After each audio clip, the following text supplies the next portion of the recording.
తాకట్లో ఉన్న మీ బంగారాన్ని విడిపించి ఆ రోజు ఆన్లైన్ రేటుకి కొంటాం. Sharma gold company. నమస్కారం.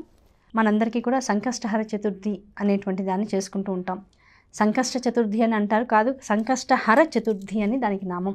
దాన్ని జాగ్రత్తగా పరిశీలిస్తే మనకున్నటువంటి సంకటాలు, మనకున్నటువంటి ఇబ్బందులు, ఏ పని మొదలెట్టినా ఆగిపోయేటువంటి రకరకాల మూలకాలు, వీటన్నింటి నుంచి బయటపడాలి, ఒక పని సవ్యంగా జరగాలి, లేకపోతే మనకు అనుకున్నటువంటి సంకల్పము అది నెరవేరాలి, దాంతోపాటు మన పిల్లలు వృద్ధిలోకి రావాలి, మన పిల్లల్ని అడ్డుకుంటున్నటువంటి నిద్ర, దాంతోపాటు బద్ధకము, ఇలాంటివన్నీ కూడా పిల్లల్ని వదిలేసి దూరంగా వెళ్ళిపోవాలి, లేకపోతే ఇల్లు ఎప్పుడు కూడా యాక్టివ్గా ఉండాలి, ఇంట్లో మనుషులు ఎవరికి వాళ్ళుగా ఉంటున్నారు, అందరం కలిసి ఉండేటువంటి ఏర్పాటు జరగాలి. ఇలాంటి ఇబ్బందులు ఉన్నటువంటి వాళ్ళందరూ కూడా సంకష్టహర చతుర్థి ప్రతి మాసంలోనూ వచ్చేటువంటి బహుళ చవితి రోజున తప్పనిసరిగా ఆచరించవలసినటువంటి నియమం, ఒక వ్రతం. ఇవాల్టి రోజున తెల్లవారుజామున లేచి పగలంతా కూడా ఉపవాసం ఉండాలి.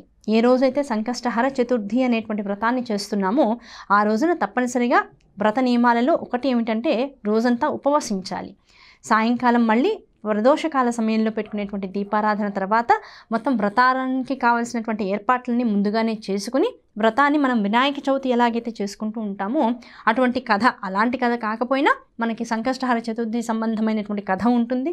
స్వామికి చేసేటువంటి అష్టోత్తర శతనామాలు ఉంటాయి, సమర్పించేటువంటి నైవేద్యాలు ఉంటాయి. దాన్ని యథాతథంగా మనం ఏ పుస్తకాన్ని ఫాలో అవుతున్నామో, లేదా మనం ఎటువంటి విషయాన్ని తెలుసుకుని ఫాలో అవుతున్నామో, లేకపోతే మన ఇంట్లో మన పెద్దవాళ్ళు వాళ్ళకు అలవాటైనటువంటి పద్ధతి మనకి ఎలా చెప్తే నేర్పిస్తున్నారో ఆ విధానాన్ని మార్చకుండా చేసుకోవాలి.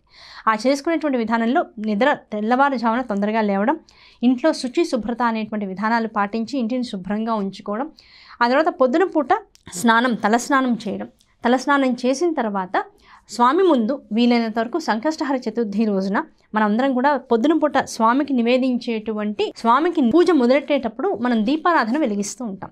ఆ దీపారాధన ఎలా చేయాలి అనేటువంటి ఒక విధానాన్ని కనుక తెలుసుకుంటే ఆ రోజంతా ఎంత ఆధ్యాత్మిక చింతనతో, ఉపవాసం అంటే అర్థం ఏమిటంటే అన్నం తినకుండా ఉండడము అనేటువంటి విషయం, అనేటువంటి ఒక ఆలోచన ఉన్న ప్రబలమైనటువంటిది ముఖ్యోద్దేశం ఏమిటంటే భగవంతుడికి అతి దగ్గరగా మసలడం, అతి దగ్గరగా ఉండడం. అంటే నిరంతరము ఆయన నామాన్ని మనసులో అనుకుంటూ మనం ఆయన మాత్రమే ప్రపంచంలో అన్ని రూపాలుగా దర్శించేటువంటి మానసిక చైతన్యాన్ని పొంది ఉండడం ఉపవాసం. కనుక ఈ ఉపవాసం చేసేటువంటి సంకల్పం చేసుకున్న తర్వాత ముందు దీపం పెట్టాలి స్వామి ముందర.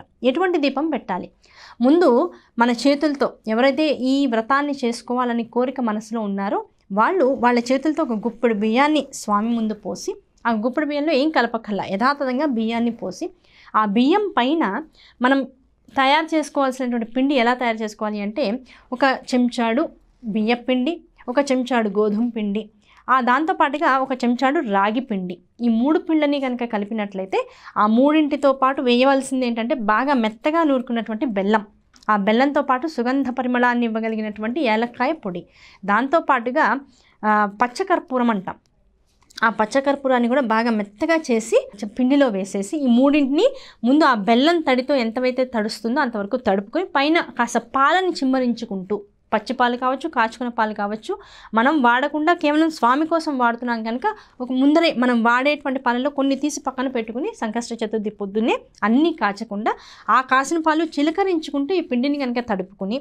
దీంతో చక్కగా పెద్ద ప్రమిద చేసుకుని ఆ ప్రమిదని వీలైనంత వరకు ఈ బియ్యం మీద ఏం చేయాలి అంటే సంకష్టహర చతుర్థి అనేటువంటి రోజున ఈ బియ్యం మీద గరిక పెట్టి ఆ గరిక మీద వీలైతే కనుక మనము ఇంత ప్లేట్, మన రాగి ప్లేట్లు కానీ ఇతర ప్లేట్లు కానీ ఈ రోజుల్లో చాలా మనకి అందుబాటులో ఉంటూ ఉన్నాయి.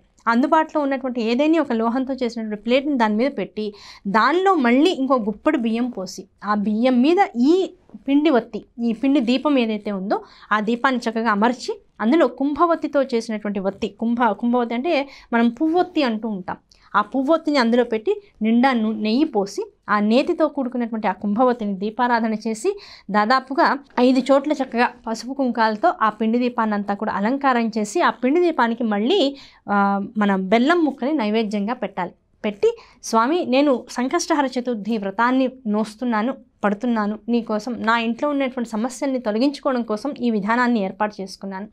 ఇవాల్టి నుంచి ప్రతి బహుళ చవితి రోజు నేను చేసేటువంటి ఈ వ్రతం వల్ల నాకున్నటువంటి ఇబ్బందులన్నీ తొలగిపోయేటువంటి అనుగ్రహాన్ని నువ్వు కలిగించు అని స్వామికి నమస్కారం చేసుకుని రకరకాల స్తోత్రాలు ఉంటాయి, నామాలు ఉంటాయి. అటువంటి నామాలతో ఉదయకాల పూజ కూడా తప్పనిసరిగా చేసి తీరాలి.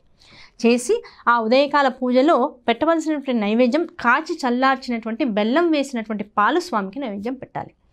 ఆ పాలని ఆ రోజు మొత్తంలో నివేదనగా మనం కూడా ప్రసాదంగా స్వీకరించాలి. ఏదైతే నివేదించామో దాన్ని ప్రసాదంగా స్వీకరించాలి. ఆ స్వీకరించినటువంటి పాలతోనూ పళ్ళతోనూ మనం ఆహారాన్ని స్వీకరించి సాయంకాలం దాకా ఉపవసించి సాయంకాలం ప్రదోషకాల సమయం అయ్యేటప్పటికల్లా మళ్ళీ ఈ దీపం హుతమైతే దీన్ని తీసేసేయడం.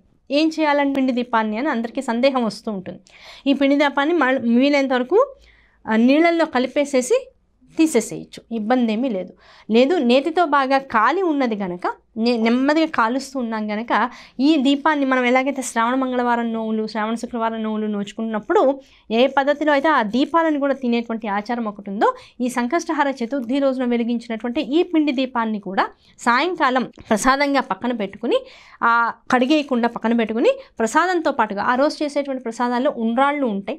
ఉండ్రాళ్ళతో పాటు పాయసం చేయవచ్చు. అన్నంతో కాకుండా ఇంకేదేని ద్రవ్యంతో, ఎవరికి అలవాటు ఉన్నది రవ్వ ప్రసాదం చేస్తారు, రవ్వతో చేసేటువంటి కేసరి చేస్తూ ఉంటారు. ఆ కేసరి నైవేద్యంగా పెట్టచ్చు.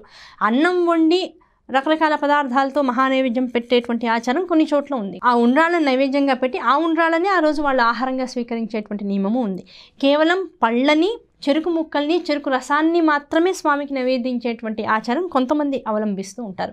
ఎవరి ఆచారాన్ని ప్రకారంగా, ఎవరి సంప్రదాయం ప్రకారంగా, ఎవరి ఇంట్లో ఎవరి పెద్దవాళ్ళు ఎటువంటి పద్ధతిని మనకు ప్రవేశపెట్టారో ఆ పద్ధతిని వదలకుండా అలాంటి నైవేద్యాన్ని స్వామికి సమర్పించి ఆ నైవేద్యంతో పాటు ఈ పిండి దీపాన్ని కూడా మనం ఆ రోజు ప్రసాదంగా స్వీకరించినట్లయితే ఇంకా ఎటువంటి ఇబ్బందులైనా సరే వీలైనంత తొందరగా తొలగిపోతాయి అని అందరూ కూడా నమ్మేటువంటి విషయం. అటువంటి స్వామి అనుగ్రహం అందరికీ రావడం కోసం ఈ సంకష్టహర చతుర్థి ఇలా కొన్ని వారాలు చేసిన తర్వాత, లేదు ప్రతివారము పూజ అనంతరము ఏదేని ఒక బ్రహ్మచారిని ఇంటికి పిలుచుకొని, ఒడుగైనటువంటి పిల్లవాడిని ఇంటికి పిలుచుకొని అటువంటి పిల్లవాడిని స్వయం ఆ వినాయక స్వరూపంగా భావిస్తూ మనం చేసినటువంటి ప్రసాదాలన్నీ కూడా వారికి వాయనంగా ఇవ్వడం, లేదు మన ఇంట్లో కూర్చోపెట్టి వారికి భోజనాన్ని పెట్టడం అనేటువంటి విధానాలు చేసుకుంటూ ఆ ప్రతివారము కూడా ఒక వస్త్రాన్ని వారికి సమర్పించుకుని వారిని స్వయంగా భగవత్ స్వరూపంగా భావిస్తూ సకలమైనటువంటి ఉపచారాలు వారికి చేసుకోవడం అనేటువంటిది మనకు ఉన్నటువంటి పరిపూర్ణమైన ఫల సిద్ధికి ప్రతీకగా చెబుతూ ఉంటారు. కనుక ఇటువంటి విధానాల్ని పాటిస్తూ ఈ సంకష్టహర చతుర్థి అనేటువంటి వ్రతాన్ని ఎవరైతే ఆచరిస్తారో అటువంటి వాళ్ళకి శుభాలు ఇవి కలుగుతాయి అని చెప్పడం కన్నా అనంతమైనటువంటి ఫలం వాళ్ళకి దక్కుతుంది. జగత్తులో ఉండేటువంటి శాశ్వత సుఖ ఆపేక్ష అనేటువంటిది వారిలో సిద్ధిస్తుంది అనేటువంటిది విశేషంగా చెప్తూ ఉండొచ్చు. కనుక ఈ వ్రతాన్ని అందరూ చేసుకుని దానికి కావలసినటువంటి పదార్థాలని, ద్రవ్యాల్ని ముందే ఏర్పాటు చేసుకుని సరైనటువంటి మానసిక శారీరక స్థితిగతులతో స్వామి అనుగ్రహానికి పాత్రలు అవ్వాలని కోరుకుంటూ స్వస్తి.